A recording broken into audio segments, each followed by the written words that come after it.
afternoon, everyone. Please join me in welcoming Dr. Michael Rehart. Dr. Rehart grew up in York County and is a graduate of York Suburban High School in 1993. Would you like that instead? 93 better. In 1983, and did his undergraduate work at Lebanon Valley. Went to medical school at Pecan in Philadelphia and completed his residency at the Albert Einstein Medical Center in Philly in 1997. From 1997 to 2022, he was the ED and EMS Medical Director at Penn Medicine Lancaster General Health. He is dual board certified in emergency medicine and emergency medical systems, regional EMS Director here in South Central Pennsylvania. He's the past president of the American Trauma Society, PA Division, and he was also Physician of the Year in Pennsylvania in the year 2007. Dr. Rehart lives in West Hempfield Township with his 3 children and 2 very large dogs. Enjoys hunting, fishing, and like me, just loves being a dad. So please join me in welcoming Dr. Michael Rehart.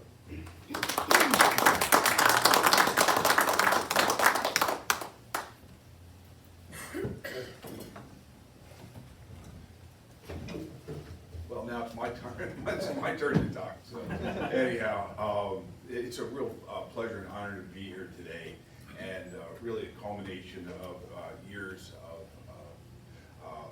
taking care of patients and watching Lancaster County grow in a really cool opportunity.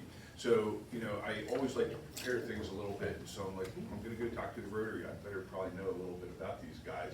And so I understand that this was formed in 1905 by Paul Harris, who was an attorney from Chicago. Am I right? And I think probably the 2 things that really stand out to me are what your mottos are, and that is service above self, and one profits most, who serves best. Really, really cool testament to your organization, actually a passion of mine and of Penn State Health. I was truly blessed to be asked to leave, not to leave Lancaster General Health, but I was truly blessed to have this opportunity to come to Penn State Health, Lancaster Medical Center, and start a new form of care in our community with this beautiful state-of-the-art facility where 132 beds, licensed with an additional 10-bed observation units, 142 beds. The ED on the first day we saw 47 patients, which was completely a surprise. It was not a surprise to me, it was a surprise to everybody else. And since that day, we've been averaging between 60 and 80 patients a day. Last month we saw 379 ambulances in the month of January, and it just continues to grow. The neat thing about the emergency department and the leadership of Lancaster Medical Center is the fact that everybody's come from somewhere else, and we've seen the good, we've seen the bad, we've seen the ugly in healthcare, and we know how to make it better and how to make it safe and compassionate. I know Dr. Mooney was here to speak a couple months ago, and she's assembled a team of leaders from all around the health systems, including Tower Health, UPMC, Lancaster General, and pretty much everywhere else you can imagine. We even have people from the Mayo Clinic that are on our team. So when I started, I was blessed with the opportunity to start actually in just a few days a year ago in March, and to handpick the very best of the best for our advanced practice providers, our nurses, and our physicians. Our physicians are all board certified. Many have done their residency at Hershey, and they're much younger than I am, which makes me feel old every day I go to work. So with that being said, thank you very much for having me here. And I heard that you guys have some interest in our Amish community, and I think that's pretty neat, because my story is intimately tied to the Amish community out of tragedy. And I will probably get choked up at some point in this, and I'm sorry, but it does happen. So I did a residency at Albert Einstein Medical Center in North Philadelphia, and if you know anything about North Philadelphia, even 25 years ago, it was a pretty violent place where you can see every act of inhumanity in the world, whether it's stabbing, shootings, beatings. I even, on Thanksgiving Day, had a young lady crying in the hallway, her hands were covered up. I said, "What's the matter?" And she pulled her hands away, and her eyelids were bitten off. And somebody got mad at her dinner and bit her eyelids off. So really, really bad place to train, but good place to train too, because you saw everything. So when I came to Lancaster, the county police, Jim Zom from Lancaster City Police at the time was city police SWAT team said, "Hey, Doc Rehart, what do you know about gunshot wounds?" I said, "Probably more than I need to." And he goes, "You want to go shooting with us someday with the SWAT team?" So that became something of a transformation in my life. And from shooting a couple machine guns with the SWAT team, I became the medical director of the SWAT team and started the first tactical EMS team in the county. And so that went from a city team to a county team. And actually, when we started, EMS providers, physicians were not allowed to have handguns by state regulation. But with perseverance and with my leadership roles, I was able to change the state law. And we have armed physicians and paramedics on the team, which move with our team every day and keep both the officers safe and the people that we go out after. One thing you think about SWAT teams is that they are out to hurt people, but the exact opposite is true. In our deployments, there's been very few really uses of force. We've saved tons and tons of lives. So with that background, it was October 2nd, 2006, and I was in a pair of jeans, a black polo shirt, and probably about 30 pounds lighter, maybe 40. Who's counting? But the assistant charge nurse came down to my office and she said, "Dr. Rehart, there's a mass school shooting in southern Lancaster County." And so I called my SWAT commander, and so we divide SWAT responsibilities between municipal SWAT and state police SWAT. And this was in the state police area. So my commander said, "Mike, it is true. There's 30 kids in the school. Shots are being fired, and but it's a state police event." So with that day, it was a beautiful, beautiful October day. My world changed. Lancaster County changed, and the United States changed. We now have become it's very commonplace to see mass school shootings. There's mass shootings everywhere. Every day you turn on the TV, 5 people, 10 people shot. But at that time, it was the third most people shot outside of Columbine in the United States. So not too far away now, we have 30 people shot at a time. So with that being said, I went into our disaster training mode and set up the MCI plan for the hospital, and we began to receive patients. And the first thing we had to do was shut down the airspace because all the helicopters from Philadelphia decided to come up and try to get pictures. We had media sneaking all over the place to get pictures, but we were able to lock down the hospital using all sorts of things. We had game wardens, we had police, state police, sheriffs, so we were able to get a safe environment. And then the children came in. One little girl was shot in the shoulder, and her shoulder was destroyed. Like everything, it was a double buckshot to the shoulder, and her blood pressure was tenuously low, blood pressure of 50. They were able to give her fluids, and they sang Christian hymns to her as she came to the hospital. She really stands out as a real glorious story because I had trained at Children's Hospital in Philadelphia, and I knew where the best shoulder surgeon was in the world. So after we transfused her blood pressure came up, the decision was where she's going to go. And I was the incident commander. I was given all the responsibility, and so I had a Penn State Health Lifeline helicopter there, and I wanted her to go to CHOP because I knew that's where the best surgeon was. And so the nurse said, no, that's the Lifeline helicopter. And I said, but we're going to do the best for her. So she actually flew to Children's Hospital. They were so happy with her care. When the physician left, they would drive to Ohio to see him. She got full range of motion of her shoulder back. She survived, and the only pain that she ever had, according to her parents, is when she had to pick eggplants. So an amazing story. So after the event, it was about 4 or 5 months. It was towards Easter, and I got a call, and they said, "Dr. Rehart, we would like to." Actually, they don't call me Dr. Rehart; they call me Rehart. Okay, not Mike, just Rehart. Actually, I'm to the point now they're calling me Mike, but at that time it was, "Hey, Rehart, this is Mr." and in a really Pennsylvania Dutch accent. And he said, "We just got the autopsy report of our children, and we would like you, we don't really understand it, but we would like you to come down and talk about it." So it was the Monday after Easter, and I said I would. And I asked my wife to come along just to kind of read the crowd and figure out how this was going to go. And so I went, I pulled up. There's nobody out waiting for me, so I had to knock on the door, which is somewhat awkward, you know, very dim lighting, and went into a room, and they love chairs, so lots of chairs around, and there's both men and women there. And an autopsy report, and so there were some concerns, and one of the concerns that I teach my residents, my paramedics, my EMTs, is we are not forensic examiners. We are physicians, but we do not have that forensic training to say what is an entrance and what is an exit wound. And this was devastating for the parents. Now remember, these kids were mostly shot in the face, okay? And there's a couple things that they wanted to know. Was the child able to see the gun or not? And so as I read through the autopsy report, unfortunately one of the EMTs had said they were shot in the face. And the way the autopsy read, at least the way I interpreted it for them, was it was shot in the back of the head. So the next question was, could they hear the gunshot go off?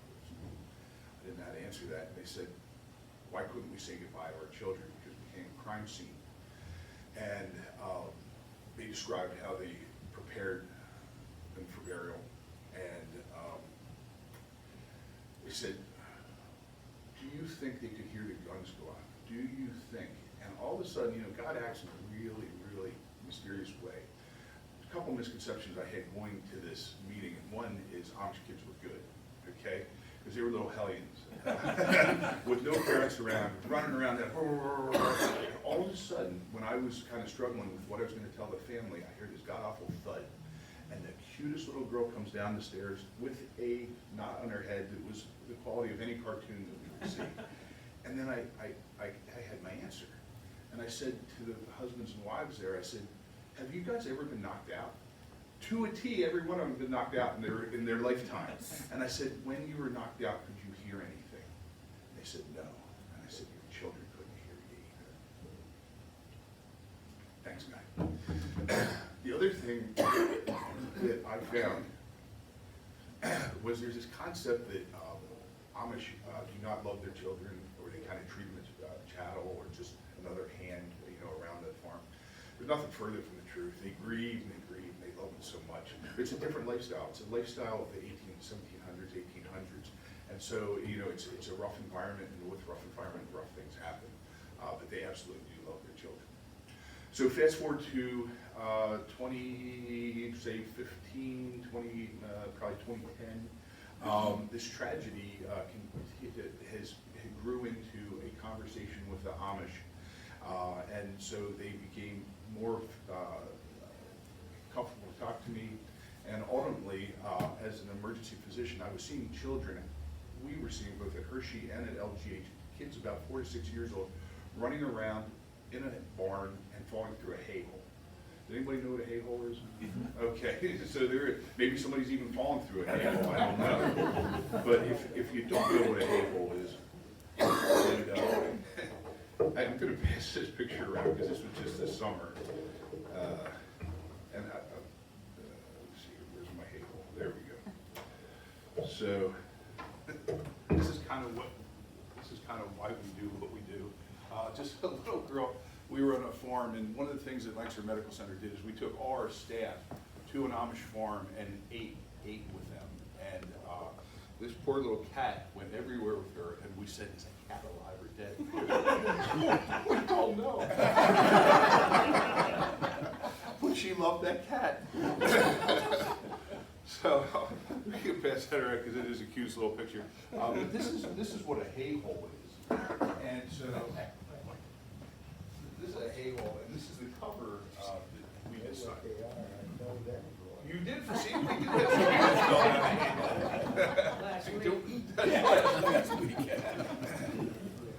So there's this concept of getting, you know, in business, and I'm sure there's lots of business people here, you know, getting from no to yes. And essentially that's what we did. They have a committee called the Amish Safety Committee, which almost an oxymoron. But these are the high-functioning Amish that, these guys are having too much fun back there.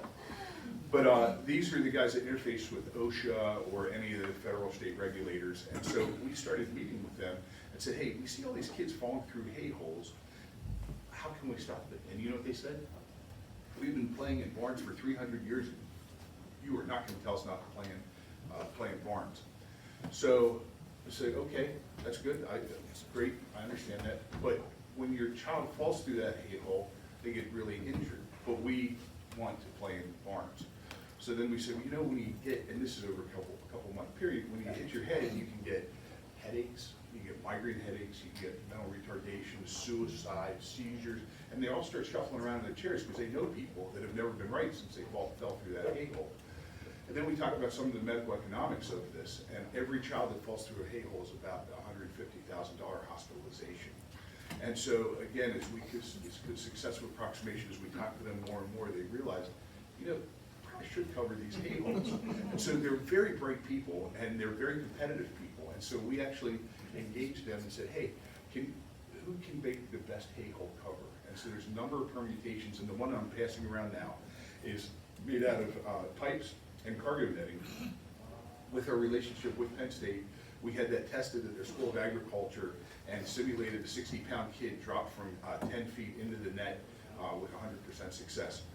That hay hole cover has gone so big in Lancaster County and surrounding areas that our trauma team at LGH was able to publish a statistical drop in hay hole injuries in Lancaster County, and won what's called EAST, which is the National Organization of Trauma Physicians poster presentation 2 years ago. So a real testament to engagement in the Amish community. But it gets better than that. So you know, if you can cover a hay hole, what else can you do? And so, how many people have worked with skid loaders? So that's a real testament. We go backwards, right? There's not a whole lot of rear view visibility unless you have the new cameras, right? So we recognized that, and we saw that there's an opportunity, and that is to install cameras on back-end skid loaders. So if anybody doesn't know what a skid loader looks like, it's essentially a big machine, not a lot of visibility on either side, and when you back up, you can back up over children. We've had a number of children, most recently just working here, where the father backed up, spun around, and the kid was dead. So this little boy actually, here, was run over by a skid loader. This is him in the ICU at Hershey, and they said, you know, it happened so fast. So what we were able to do through the American Trauma Society is to get a grant for over $100,000 for cameras to install on skid loaders, forever changing rear view visibility from what it was.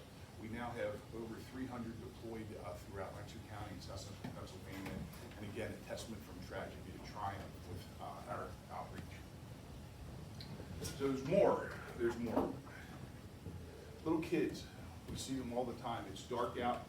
What do Amish kids wear? Black, right? It's very easy to hit them. So we had a lady named Kay Moyer who's Mennonite, and you know what? I see people. Let me get back behind my microphone. I'm sensitive to. Sorry.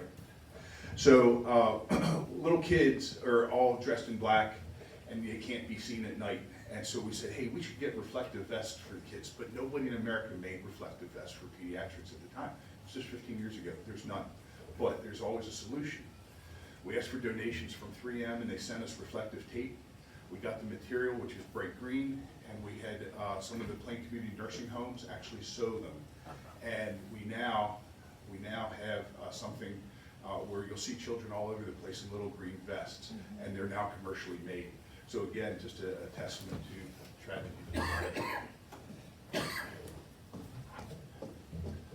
If Amish people, what do you do, like if you hurt yourself and you go to WebMD, right, you look something up, but Amish don't have that luxury. And we've really gotten pretty used to, well, if I have this, I do this. So we created folders, and this is essentially the Internet of Medical Emergencies for the Amish. So if you're having a stroke, you can look up stroke and you know exactly what to do. And this is one of the things that is just most loved by the Amish, and they ask for this over and over again. So we distribute these. Of course, this is kind of expensive to make, but it's making people much safer in the community. So there's a couple other things that are really exciting, and actually will make you feel like this is, like maybe I'm fibbing, but I'm not. So Amish buggies, which one do I want to do first? Well, let's just talk about Amish buggies as a whole. If you notice, the technology of LED lights or Cree lights have gotten much better. So the old incandescent lights have been replaced by very, very bright lights on buggies. But what happens is it's distracting. If you're coming down the road, you'll see all these flashing lights, but what's in front of those flashing lights is 2/3 of the vehicle, which is the horse, right? So in working, and every 3 months or so, we're sitting with the Amish. They're like, hey, how can we make your horse more visible? If your horse gets away, and a lot of pushback, but successful approximation, getting from no to yes, sometimes takes months, sometimes years, and this time years. And what I'm happy to report is we now have nasal bridles, and I apologize, and I'll tell you why I don't have them, but they're bridles that go over the nose, made out of reflective tape.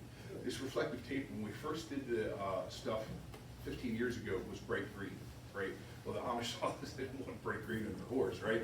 But thank you, Harley-Davidson, because through Harley-Davidson technology, black reflective tape is now very commonplace for their motorcycle jackets. So we're able to incorporate this into the leather harness. Now it goes over the horse's nose, and now that vehicle is completely recognizable.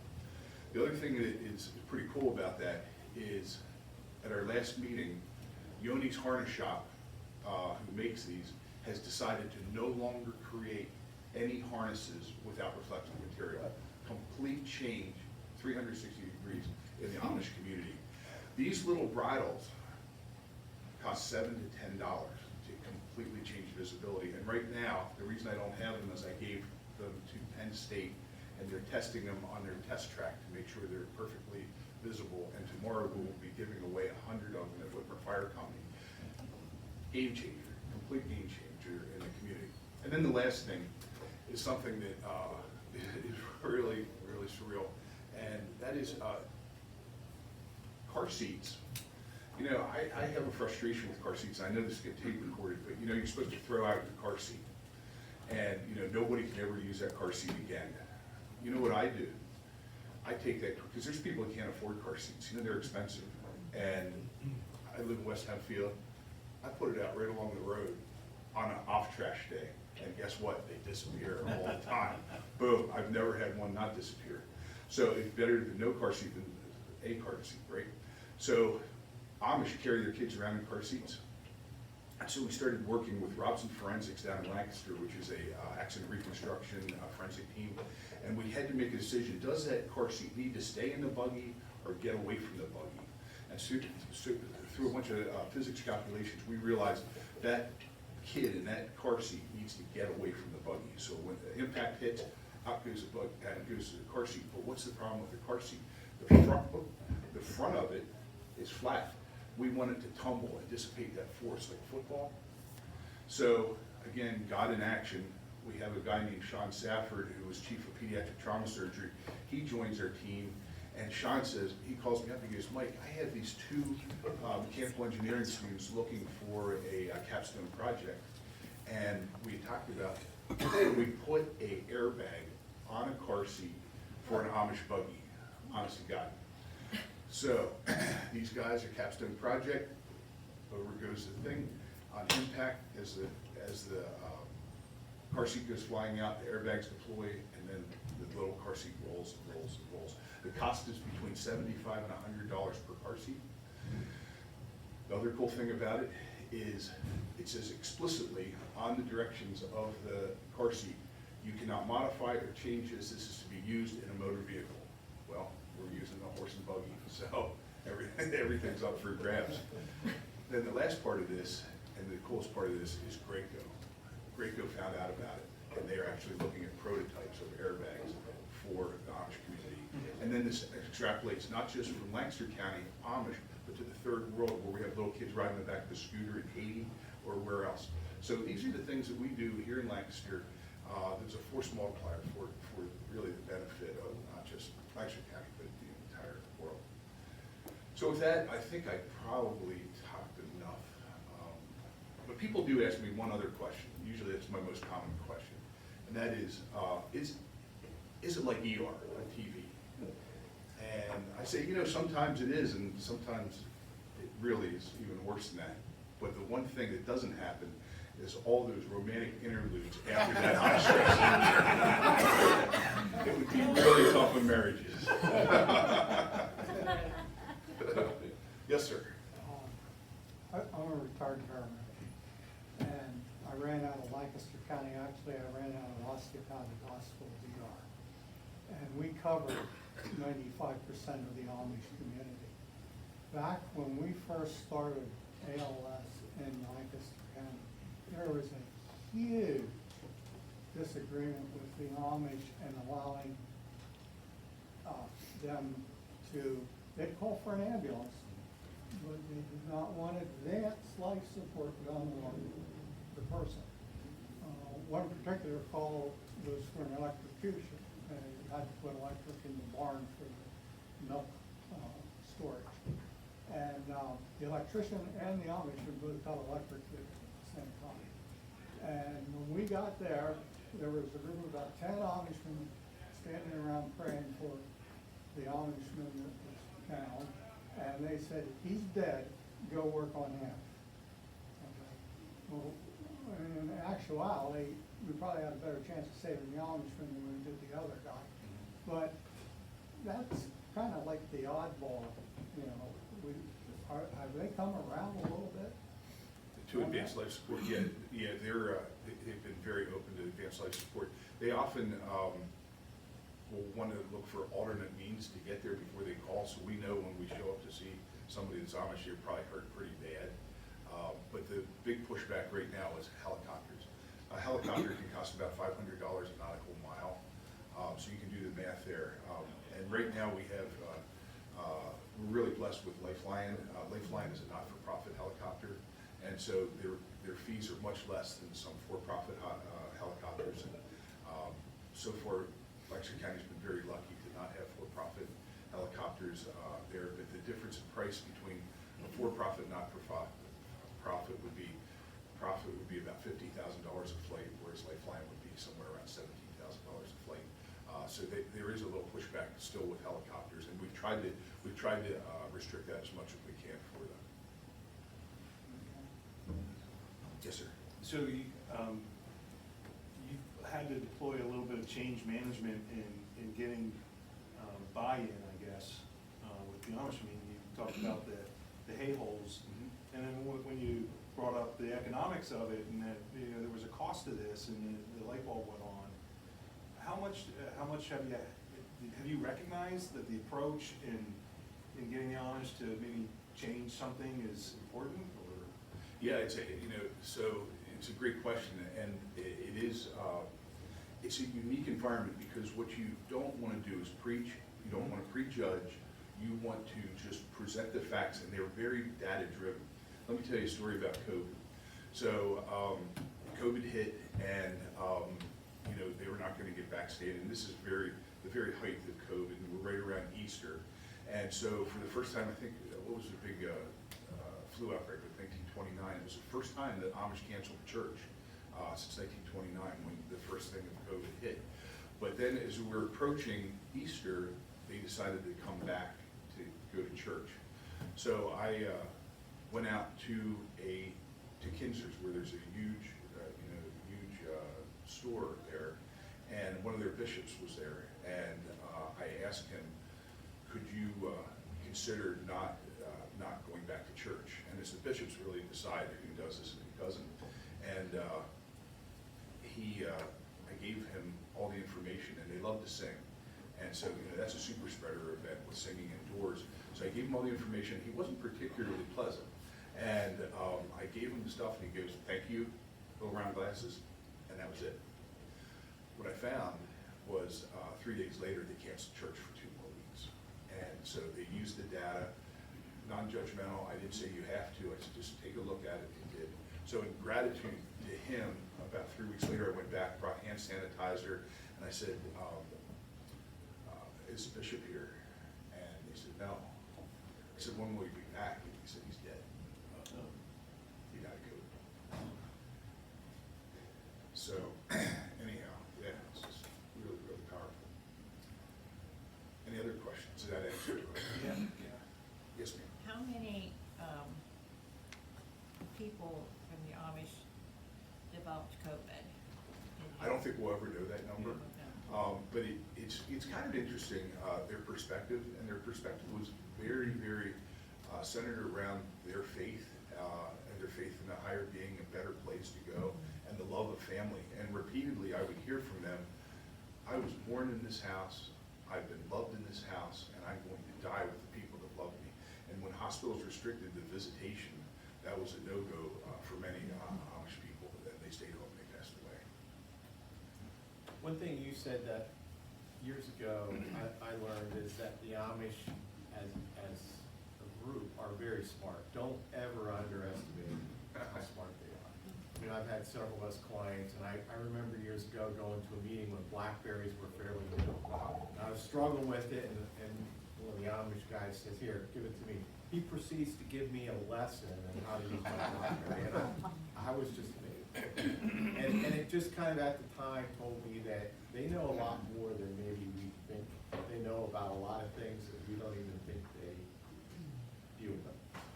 I agree 100%. I have a guy who has a Palm Pilot in a little leather case, and out he goes. I have, the same guy has a condo in Pinehurst, Florida, where there's a huge Amish community, and they take a bus down to his condo, all winter long. And yeah, very, very fascinating community. Yes, sir. I was playing in the barn one time with my cousin, and three of us were running through, and we got past the hay hole, and there were only two of us.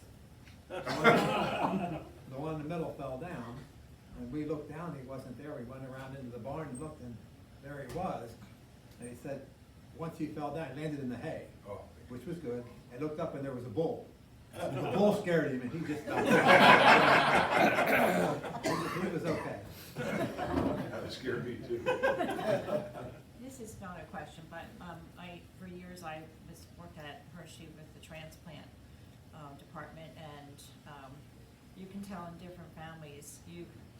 There was one family especially that I think 3 of their 4 children needed kidney transplants, and they will take the transplants, and they pay totally from their money. Like when they gear up the transplant, it's a certain amount of money, and they have to pay a little bit of down payment or whatever. But you still see that running in families and cousins, Yeah, I think that there's an awful lot of, we talked about some inborn errors of metabolism, like maple sugar urine disease or polycystic kidney disease, as you're referencing. And when we talk about the medical economics of the Amish community, they do self-pay, or they have some negotiated thing with like an insurance, where it be like plain folks insurance.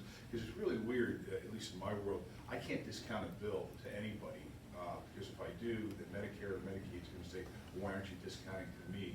So if you come in and you're poor as heck, I can't give you a discount, because I have to give discounts to everybody. And it's the same with the Amish. So the Amish will get like a kind of a pseudo, almost like a risk retention type of insurance policy to help negotiate some of those lower fees. And the other really, really cool thing from Lancaster Medical Center's perspective is we have parking for bicycles, for gas-powered cars, electric cars, and horse and buggies, if you haven't seen it.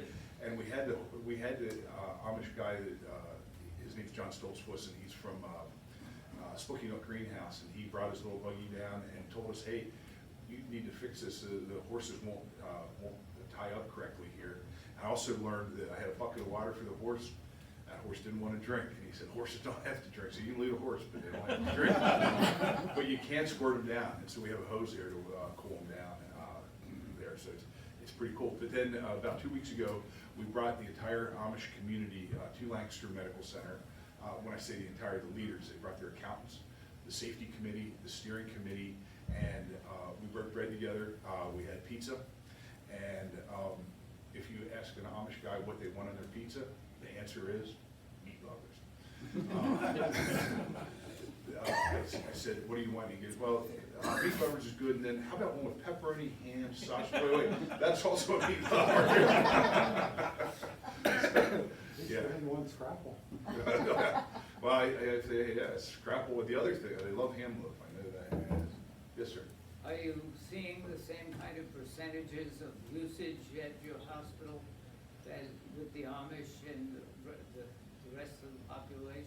Yeah, we're seeing, we have a nice footprint of Amish around the hospital, so we are seeing them, but we're seeing people from, it's interesting, but outside of the Amish, we're having people drive down from Tower City, we're having people come from York County, southern Lancaster County, because our wait times are very short. I mean, if you come in, you're seen almost immediately, and other hospitals, not to mention any, can have a 10 or 12-hour wait. We're working for efficiency, quality, and safety every day. When we wake up, that's what we're here for, and we want to get you in and get you treated. And when you think about a community hospital, you say, do they provide really good care or not? And I can tell you, my mother, who's 85 years old, who doesn't listen to her son, I said to Mom, Mom, I think you got pneumonia. She goes, no, I'm fine. And this went on for a week, and so she called me, of course, Saturday morning, I need to go to the hospital. And so we got a CAT scan of her chest. Her lungs were filled with pneumonia everywhere, and she was breathing about 10% of her lungs. And the pulmonologist said, Mike, I'm so sorry. And she had a 95% chance of dying. Well, that tough old bird, 11 days later, out of the hospital, and she survived. And we see these survival stories over and over at Lancaster Medical Center. Many months ago,